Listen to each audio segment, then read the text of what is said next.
गौरी के लाला हो, तुम शिव के दुलारा हो। गौरी के लाला हो, तुम शिव के दुलारा हो। हे गणेरा मैं सबके सहारा हो। हे गणेरा मैं सबके सहारा हो। गौरी के लाला हो, तुम शिव के दुलारा हो।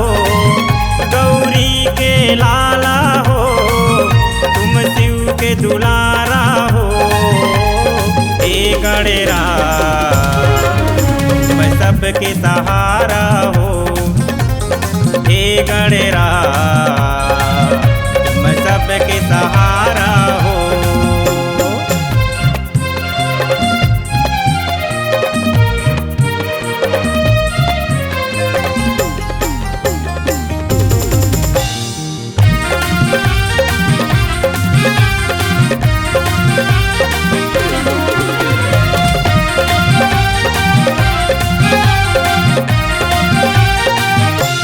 मूसक में चढ़ के आते हो, लड्डू का भोग लगाते हो।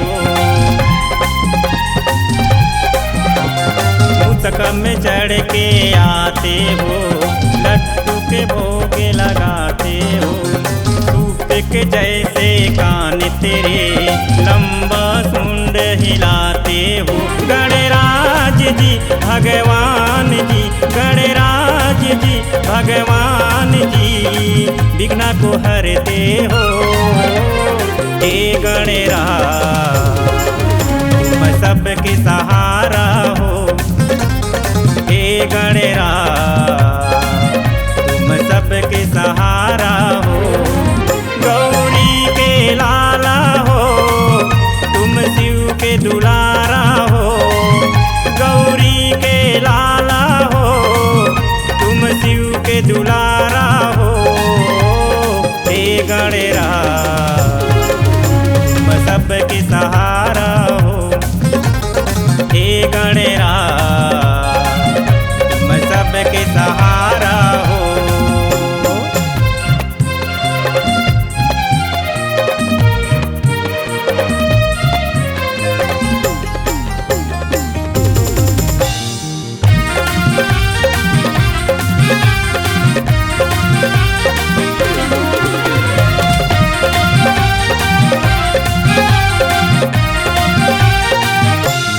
माता तुम्हारी पार्वती, पिता है महादेवाना। माता तुम्हारी पार्वती, पिता है महादेवाना। रिद्धि सिद्धि तेरे पास खड़े, संत करे तेरा सेवाना।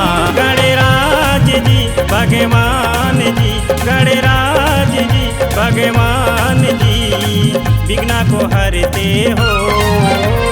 हे गणेरा मैं सबके सहारा हो।